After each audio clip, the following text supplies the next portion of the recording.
रब्बी ज़िदनी इल्मन, रब्बी ज़िदनी इल्मन, रब्बी ज़िदनी इल्मा। Math class 10 exercise 4.4 है और basically जो हमारा लेक्चर है वो पार्शियल फैक्टराइजेशन के ऊपर चल रहा था। आज जो हमने क्वेश्चन चूज किया है, इस क्वेश्चन के अंदर इससे पहले जो 3 लेक्चर हमने डिस्कस किए हैं, 3 टाइप्स जो हमने पार्शियल फैक्टराइजेशन के लिए हमने जो डिस्कस की हैं, वो सारी की सारी टाइप्स इस एक क्वेश्चन के अंदर शामिल होंगी। तो चलें इसको स्टार्ट करते हैं। ये पंजाब टेक्स्ट बुक एक्सरसाइज 4.4 का क्वेश्चन नंबर 2 है और ये जो वीडियोस मैंने इस पार्शियल फैक्टराइजेशन के टॉपिक के ऊपर जितनी भी मैंने वीडियोस बनाई हैं, उसके अंदर मैंने एक्सरसाइजेस को मलूज़े खातर नहीं रखा, बल्कि मैंने इस पार्शियल फैक्टराइजेशन के अंदर आने वाली जो टाइप्स हैं उसको बेसिकली मैंने टारगेट किया है। और आज का जो क्वेश्चन है वो उन तमाम तीनों टाइप्स के आप कहने के समरी है, ताकि अब आपको अगर ये क्वेश्चन आप इस तरह के क्वेश्चन खुद अटेम्प्ट करें तो इंशाअल्लाह ताला मुझे उम्मीद है कि आप लोगों को पार्शियल फैक्टराइजेशन में किसी किस्म का इशू नहीं होगा। तो चलें स्टार्ट करते हैं इसको। सबसे पहले जो चीज़ हमने नोट करनी होती है वो सबसे पहली चीज़, क्या ऊपर की डिग्री और नीचे की डिग्री सेम तो नहीं है, या ऊपर की डिग्री बड़ी तो नहीं है नीचे की डिग्री से। अगर ऐसा है तो आपको पहले डिवाइड करना है। इसमें जब हम चेक करते हैं तो ऊपर डिग्री जो है वो 4 है और नीचे डिग्री जो है वो 5 है। इट्स मीन कि ये डिवाइड नहीं होता। हम इसको आगे बढ़ाते हैं क्वेश्चन को। तो जैसे हमें पता है कि नीचे के डिनोमिनेटर को देखते हुए हमने इसकी वैल्यूज लिखनी होती हैं। पहला आपके पास x + 1 है, वो हमने लिख लिया, प्लस अगला जो डिनोमिनेटर है उसके ऊपर देखें पावर डली हुई है, तो इट्स मीन के पहले हम इसको सिंगल फॉर्म के अंदर लिखेंगे x² + 1, फिर उसके बाद इसको हम लिखेंगे x² + 1 और होल स्क्वायर। ये हमारी टाइप नंबर 2 थी। अब जब हम नाम देने की बारी आती है, यहाँ पे तो आ जाएगा सिंगल a, क्यों? क्योंकि नीचे डिनोमिनेटर में जो पड़ी हुई वैल्यू है वो लीनियर है और जो अगली वैल्यू है ये लीनियर नहीं है बल्कि क्वाड्रेटिक आ गई है, हाईएस्ट डिग्री 2 आ गई है। तो यहाँ पे 2 आपको कोफिशिएंट लिखने हैं, अननोन कोफिशिएंट लिखने हैं। सिमिलरली यहाँ पे भी आपके पास 2 आ गए हैं, तो c के बाद d आता है तो dx प्लस आपके पास आ जाएगा e। ये इस क्वेश्चन के अंदर इंशाल्लाह आपकी जितनी भी क्वेरीज हैं इस पार्शियल फैक्टराइजेशन के हवाले से इंशाल्लाह कंप्लीट दूर हो जाएंगी। अगर इस तरह के क्वेश्चन आप अटेम्प्ट करने के काबिल हो जाते हैं तो इंशाल्लाह आपको किसी किस्म की क्वेरी पार्शियल फैक्टराइजेशन में नहीं मिलेगी। नेक्स्ट हमारा स्टेप क्या होता था? मल्टीप्लाइंग का होता था। किससे मल्टीप्लाई किया जाता था? जो डिनोमिनेटर के अंदर वैल्यूज पड़ी हुई होती थी, तो x + 1 * x + 1 होल स्क्वायर से ऑन बोथ साइड हम मल्टीप्लाई कर देंगे, तो ये आपके पास बोथ साइड जो है वो मल्टीप्लाई भी हो गया। अब हमने इसकी कटिंग करनी है, तो देखिए यहाँ क्या आएगा आपके पास x⁴ + 3x² + x + 1। डिनोमिनेटर में वो ही वैल्यू पड़ी हुई है जिससे हमने मल्टीप्लाई किया था, तो ये कट जाएंगी। तो आगे क्या आएगा? a x + 1 से कट जाएगा तो क्या बच जाएगा? x² + 1 * whole square plus 1 cut जाएगा, 1 बच जाएगा तो bx + c, तो हमें लिखना ही लिखना है। देखिए x + 1 भी लिखा जाएगा, 1 x² + 1 1 से कट जाएगा तो 1 बच जाएगा, जो बच गया उससे लिख लेंगे x² + 1 plus bx + e x² + 1 whole square cut जाएगा, पीछे क्या बचेगा? x + 1, तो वो भी हम यहाँ पे लिख लेंगे x + 1 और इसको नाम दे देंगे इक्वेशन नंबर 1।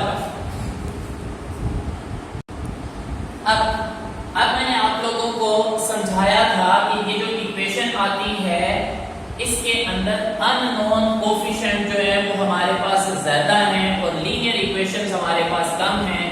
ऐसी सूरत के अंदर अगर हम राइट साइड की इक्वेशन को मल्टीप्लाई भी कर लें तो हमारे लिए क्वेश्चन आगे चल के आसान हो जाता है। तो मैं इसको मल्टीप्लाई कर लेता हूं।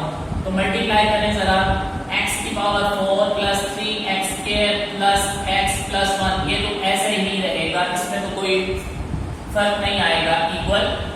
इसका फार्मूला ओपन कर लेंगे, फार्मूला ओपन करेंगे तो x की power 4 plus 2x square plus 1 बन जाएगा, प्लस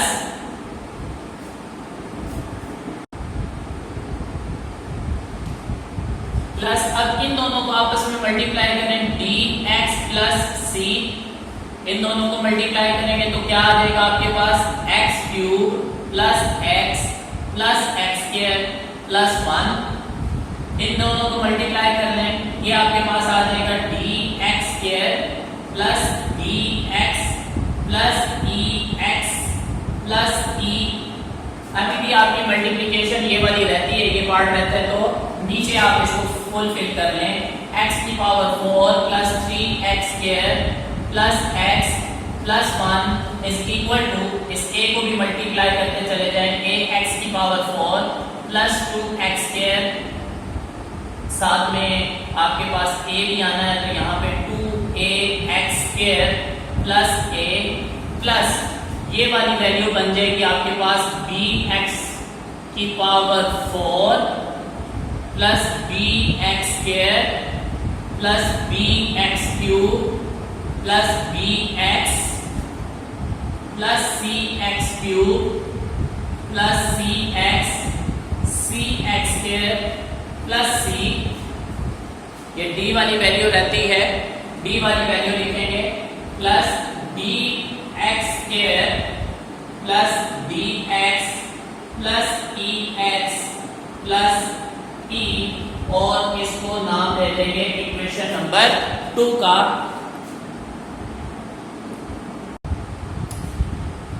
देखिए मल्टीप्लाई करने के बाद मेरे पास कितनी लंबी सारी एक इक्वेशन बन चुकी हुई है। काम उसी तरह से करना है आपने कि जो लीनियर पार्ट था उसको आपने सबसे पहले जीरो पुट करना है। लीनियर पार्ट को जीरो पुट कर लेते हैं। किस में करेंगे, इक्वेशन नंबर 1 में उसको करेंगे, क्योंकि पुट करने का जो वे है वो इक्वेशन नंबर 1 में आसान होता है। इसके अंदर आप खुद देखें कि अगर आपको पुट करना पड़ेगा तो इतनी लंबी इक्वेशन आपसे सॉल्व करना मुश्किल हो जाएगी, और चांस ये है कि कहीं ना कहीं आप उसके अंदर गलती कर जाएंगे। तो हम पुट कर लेते हैं, put x plus 1 is equal to 0, तो यहां से x is equal to -1 in equation 1, x is equal to -1 value आपके पास आ गई है।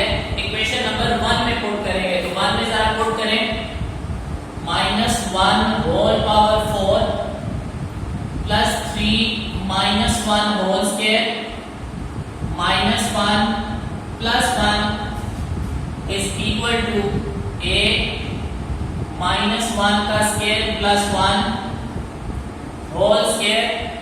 अब मैंने आपको क्या बताया हुआ है कि लीनियर इक्वेशन जो आप पुट कर रहे हैं इक्वल टू 0, जहां जहां वो वैल्यू आती है उसको डायरेक्ट 0 कर देना आपने।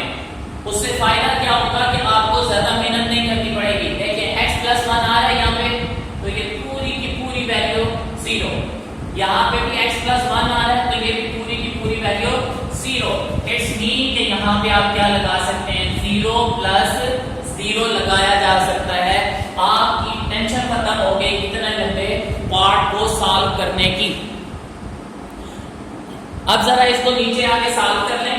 -1 की पावर 4 है तो क्या बनेगी, 1 बन जाएगी, प्लस -1 की पावर स्क्वायर है तो वो भी 1 बनेगी, तो 1 को 3 से मल्टीप्लाई करेंगे, 3 1 3 आ जाएगा, प्लस माइनस -1 एंड प्लस 1, ये दोनों तो आपस में कट जाएंगे।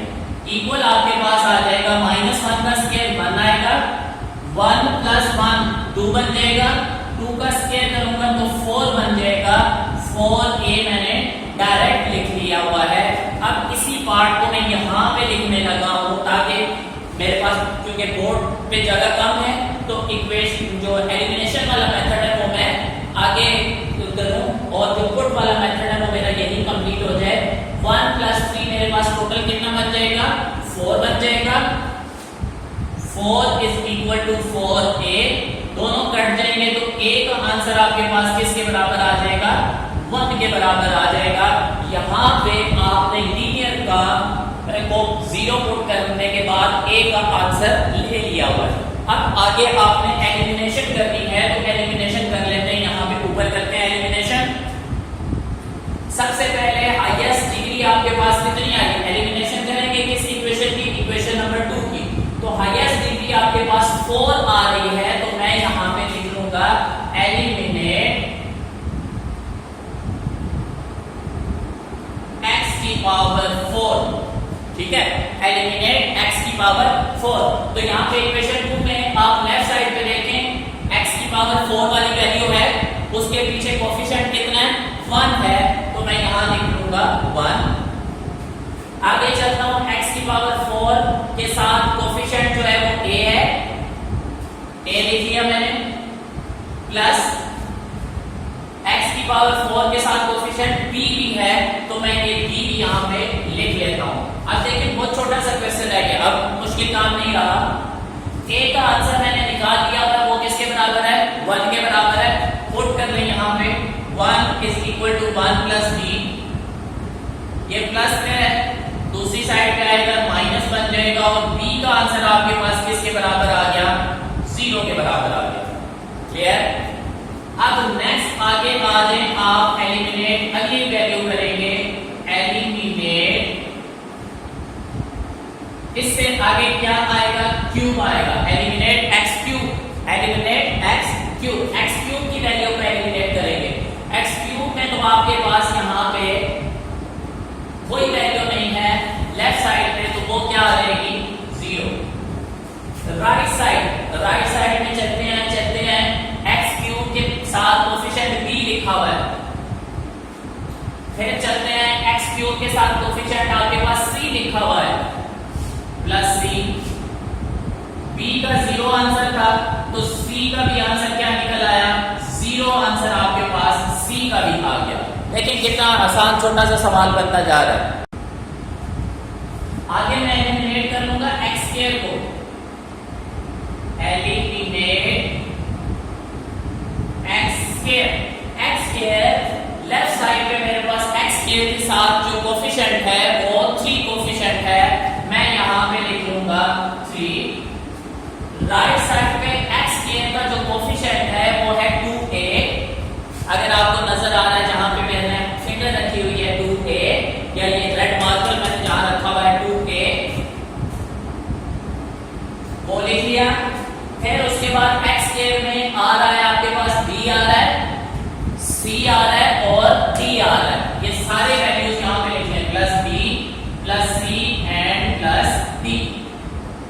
3, a का आंसर निकला था 1, b का आंसर 0, c का आंसर 0 और d का अब निकलेगा आंसर आपके पास 3। ये प्लस का 2 है, लेफ्ट साइड पे लेके आएंगे माइनस का 2 बन जाएगा, और बाकी तो 0 थे, और d आपके पास यहाँ पे आ जाएगा, तो 1 is equal to d। d का आंसर भी आपने क्या निकाल लिया, 1 निकाल लिया। मैं थोड़ा सा एक्सप्लेन करके लिख दूं, ये ना हो कि आपको वीडियो में 0 और d एक जैसा नजर आए, मैंने एक्सप्लेन करके d की वैल्यू भी निकाल ली। अब आखिरी वैल्यू अगर मैं इक्वेशन a में चेक करता हूं तो e की वैल्यू आपके पास रह गई है, उसको मैं यहां पे लिख लेता हूं रेड पेन के साथ, एलिमिनेट, और किसको करेंगे एलिमिनेट, x स्क्वायर को तो कर चुके हैं, आखिरी वैल्यू आपके पास x की रह चुकी हुई है, x को एलिमिनेट करें तो लेफ्ट साइड पे x वाली वैल्यू जो है उसके साथ कोफिशिएंट 1 है, और राइट साइड पे x वाली वैल्यू में coefficient b, c, d and e, b, c, d and e। Clear. अब यहाँ पे पुट करने वैल्यूज जो जो आंसर निकले हुए हैं, b का 0 निकला, c का 0 निकला, d का 1 निकला और e रह गया।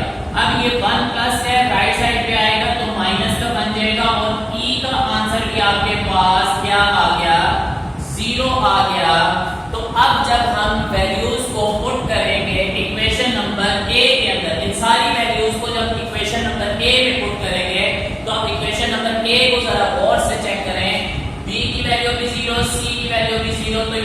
का पूरा पार्ट आपके पास क्या हो जाएगा, जीरो हो जाएगा, खाली हो जाएगा। आंसर क्या बनेगा, 1 divide by x plus 1 plus 0 plus D आपके पास 1 आया था, ई का आंसर भी आपके पास 0 आ गया, तो यहाँ पे क्या आएगा, x divide by x square plus 1 whole square आपके पास इसका आंसर आएगा। उम्मीद करता हूँ कि आप लोगों को ये क्वेश्चन समझ आ गया होगा। ये वैल्यूज जो हमने फाइंड आउट की हैं A B C D E की, इसको इक्वेशन नंबर ए में आप लोग खुद पुट कीजिएगा। मेरे पास बोर्ड पे जगह की भी किल्लत है, उम्मीद करता हूँ कि आप आसानी इसको वैल्यूज को पुट कर लेंगे।